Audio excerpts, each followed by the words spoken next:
பாரம் தீர்க்கவே தமிழ் நண்பர்கள் அனைவருக்கும் வணக்கம். இப்போ நீங்கள் டிஸ்பிளேல பார்க்குற மாதிரி ஸ்டேட்டஸ் வீடியோ எப்படி கிரியேட் பண்ணுறதுன்னு இந்த வீடியோவில் பார்க்க போகிறோம். இந்த வீடியோ ஸ்கிப் பண்ணாமல் ஃபுல்லாக பாருங்கள். கெயின்மாஸ்டர் அப்ளிகேஷனை ஓப்பன் பண்ண பிறகு கீழே உள்ள கிரியேட் ஆப்ஷனை வந்து கிளிக் பண்ணிவிட்டு மேலே உள்ள நியூ ப்ராஜெக்ட் ஆப்ஷன் வந்து கிளிக் பண்ணி ஆஸ்பெக்ட் ரேஷியோவில் செகண்டாக உள்ள 9:16 அந்த ரேஷியோ வந்து செலக்ட் பண்ணிவிட்டு கீழே உள்ள கிரியேட் ஆப்ஷன் வந்து கிளிக் பண்ணிடுங்க. கிரியேட் ஆப்ஷன் வந்து கிளிக் பண்ண பிறகு இப்போ கைன்மாஸ்டர்லேயே ஃபஸ்ட்டாக இமேஜஸ் ஆப்ஷன் இருக்கும். அதை வந்து கிளிக் பண்ணிவிட்டு பிளாக் கலர் பேக்ரவுண்ட் இமேஜ் வந்து செலக்ட் பண்ணி மேலே உள்ள இன்ட் ஆப்ஷனை கொடுத்து பேக் வந்துடுங்க. பேக் வந்த பிறகு இந்த பேக்ரவுண்ட் பிக்சரை நீங்கள் எவ்வளோ அளவுக்கு வீடியோ ரெடி பண்ண போகிறீங்களோ அந்த அளவுக்கு ட்ராக் பண்ணிங்க. இந்த மாதிரி நீங்கள் ட்ராக் பண்ணிவிட்டு ஸ்டார்டிங்க்கு வந்துட்டு இந்த லேயரை கிளிக் பண்ணி லேயரில் வர மீடியாவில் வந்துட்டு இப்போது உங்களோட பிக்சர் வந்து செலக்ட் பண்ணிக்கிங்க. இப்போ நான் இந்த பிக்சர் வந்து செலக்ட் பண்ணிக்கிறேன். செலக்ட் பண்ணி இந்த பிக்சர் இந்த ஆர்வம் ட்ராக் பண்ணி தேவையான சைஸ் வந்து அட்ஜஸ்ட் பண்ணிக்கலாம். இந்த மாதிரி சைஸ் வந்து அட்ஜஸ்ட் பண்ணி இந்த இடத்துல நீங்கள் ப்ளேஸ் பண்ணிங்க. ப்ளேஸ் பண்ணிவிட்டு இந்த பிக்சரை நான் அப்படியே வீடியோ ஃபுல்லாக ட்ராக் பண்ணிக்கிறேன். இந்த மாதிரி நீங்கள் ட்ராக் பண்ணிவிட்டு அடுத்து நீங்கள் ஸ்டார்டிங்க்கு வந்துடுங்க. ஸ்டார்டிங்க்கு வந்துட்டு இந்த லேயரை கிளிக் பண்ணி லேயரில் ஒரு மீடியாவில் வந்துட்டு இப்போ நம்மளோட டெம்ப்ளேட் வந்து செலக்ட் பண்ணிக்கலாம். இப்போ நான் அந்த டெம்ப்ளேட் வந்து செலக்ட் பண்ணிக்கிறேன். செலக்ட் பண்ணிட்டு கீழே வந்து ஸ்க்ரோல் பண்ணுங்கள். இந்த ஃப்ளிட் ஸ்க்ரீன் ஆப்ஷன் வந்து கிளிக் பண்ணி ஃபுல் ஸ்க்ரீன் வந்து கொடுத்துட்டு நீங்கள் பேக் வாங்க. பேக் வந்துட்டு கீழே வந்து ஸ்க்ரோல் பண்ணுங்கள். கீழே வந்த பிறகு இந்த குரோமா கீ ஆப்ஷன் வந்து கிளிக் பண்ணி எனபிள் பண்ணுங்கள். எனபிள் பண்ண பிறகு கீ கலர் அப்படின்றத கிளிக் பண்ணி க்ரீன் கலர் வந்து செலக்ட் பண்ணிட்டு மேலே உள்ள டிக் ஆப்ஷன் வந்து கொடுத்துருங்க. நீங்கள் செலக்ட் பண்ண க்ரீனில் கரெக்டாக ரிமூவ் ஆனால் மேலே உள்ள பயணம் கீழே உள்ள பயணம் உங்களுக்கு எந்த அளவுக்கு வேணுமோ அந்த அளவுக்கு அட்ஜஸ்ட் பண்ணி ரிமூவ் பண்ணிங்க. இந்த மாதிரி நீங்கள் ரிமூவ் பண்ணிக்கங்க. அடுத்ததாக உங்களோட பிக்சர் வந்து செலக்ட் பண்ணிட்டு லைட்டாக ட்ராக் பண்ணுங்கள். அந்த எண்டு உங்களுக்கு முடியும் போது உங்களுக்கு கரெக்டாக அந்த ஃப்ரேமில் மேலே கீழே எல்லா இடத்துலையுமே உங்களோட பிக்சர் வந்து கவர் ஆகிற அளவுக்கு சைஸ் வந்து அட்ஜஸ்ட் பண்ணிங்க.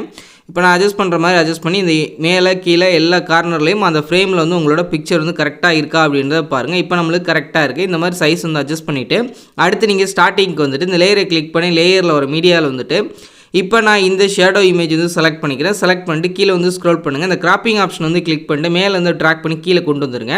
ஓரளவுக்கு இந்த அளவுக்கு நீங்கள் கொண்டு வந்துட்டு இந்த மாஸ்க் வந்து எனபிள் பண்ணிட்டு ஃபெதர் அப்படின்ற லைட்டாக உங்களுக்கு ஒரு 20 பாயிண்ட் வரை நீங்கள் செட் பண்ணிவிட்டு இப்போ அந்த ஃப்ரேம் வந்து செலக்ட் பண்ணி அந்த ஃப்ரேமே அப்படியே நீங்கள் வீடியோ ஃபுல்லாக ட்ராக் பண்ணிட்டு ஸ்டார்டிங்க்கு வந்துட்டு இந்த ஆரோ ட்ராக் பண்ணி கரெக்டாக உங்களுக்கு எந்த அளவுக்கு வேணுமோ அந்த அளவுக்கு அட்ஜஸ்ட் பண்ணி கரெக்டாக இந்த இடத்துல நீங்கள் ப்ளேஸ் பண்ணிங்க. சைஸ் உங்களுக்கு தேவையான அளவுக்கு அந்த லிரிக்ஸ் வந்து ஆட் பண்ணும்போது நீட்டாக தெரியணும் லிரிக்ஸ், அதுக்காக தான் அது தக்கன சைஸ் வந்து அட்ஜஸ்ட் பண்ணிங்க.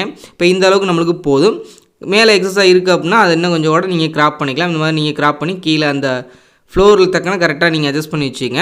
இப்போ இந்த அளவுக்கு போதும் நம்மளுக்கு. அடுத்து நீங்கள் ஸ்டார்டிங்க்கு வந்துட்டு இந்த லேயரை கிளிக் பண்ணி லேயரில் ஒரு மீடியாவில் வந்துட்டு இப்போ நம்மளோட லிரிக்ஸ் டெம்ப்ளேட் வந்து செலக்ட் பண்ணிக்கலாம். இப்போ நான் அந்த லிரிக்ஸ் டெம்ப்ளேட்டை செலக்ட் பண்ணி கீழே வந்து ஸ்க்ரோல் பண்ணுறேன். இந்த பிளெண்டிங் ஆப்ஷன் வந்து கிளிக் பண்ணிவிட்டு இந்த ஸ்க்ரீன் ஆப்ஷன் வந்து கொடுத்துருங்க. அடுத்ததாக பார்த்திங்க அப்படின்னா லைட்டாக ட்ராக் பண்ணிங்கன்னா அந்த லிரிக்ஸ் வந்து தெரியும். லிரிக்ஸோட சைஸ் உங்களுக்கு எந்த அளவுக்கு வேணுமோ அட்ஜஸ்ட் பண்ணி பெருசாக்கிட்டு கீழே வந்து நீங்கள் இந்த மாதிரி ப்ளேஸ் பண்ணிங்க. ப்ளேஸ் பண்ணிட்டு அடுத்து நீங்கள் ஸ்டார்டிங்க்கு வந்துட்டு லேயரை கிளிக் பண்ணி லேயரில் ஒரு மீடியாவில் வந்துட்டு அடுத்ததாக ஒரு ஃப்ரேம் வந்து செலக்ட் பண்ணிக்கலாம். இப்போ நான் இந்த ஃப்ரேம் வந்து செலக்ட் பண்ணிட்டு இந்த ஃப்ளிட் ஸ்க்ரீன் ஆப்ஷன் வந்து கிளிக் பண்ணி ஃபுல் ஸ்க்ரீன் வந்து கொடுத்துட்டு இந்த ஃப்ரேமை நான் அப்படியே வீடியோ ஃபுல்லாக ட்ராக் பண்ணிக்கிறேன். அடுத்ததாக நீங்கள் எவ்வளோ அளவுக்கு வீடியோ ரெடி பண்ண போகிறீங்க அப்படின்றத பாருங்கள். நான் இந்த அளவுக்கு தான் ரெடி பண்ண போகிறதுனால இந்த அளவுக்கு வந்துட்டு மேலே உள்ள பேக்ரவுண்ட் வந்து செலக்ட் பண்ணி இந்த ட்ரிம் அண்ட் ஸ்ப்ளிட் ஆப்ஷன் வந்து கிளிக் பண்ணி செகண்டாக உள்ள ஆப்ஷன் வந்து கிளிக் பண்ணி கட் பண்ணிக்கிறேன்.